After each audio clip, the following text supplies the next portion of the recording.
আলিপুর আবহাওয়া দপ্তরের বিজ্ঞানী অনুপ পাল আজ সাংবাদিকদের জানান, দক্ষিণবঙ্গে আগামী 5 দিন বর্তমান পরিস্থিতির খুব একটা বদল হবে না, তবে ঠান্ডার প্রকোপ থাকবে। উত্তরবঙ্গের দার্জিলিং জেলায় হালকা বৃষ্টিপাত এবং তুষারপাতের সম্ভাবনা। উত্তরবঙ্গের একাধিক জেলাতে থাকবে কুয়াশার দাপট।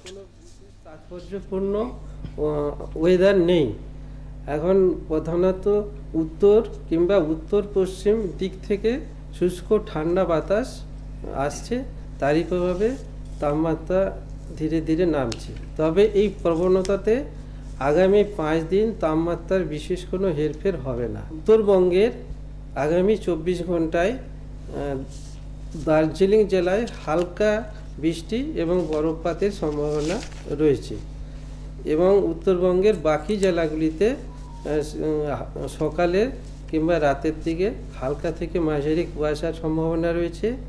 তাছাড়া উত্তরবঙ্গের মালদা, উত্তর দক্ষিণ দিনাজপুর, দার্জিলিং, কুচবিহার জেলায় ঘন কুয়াশার সম্ভাবনা রয়েছে।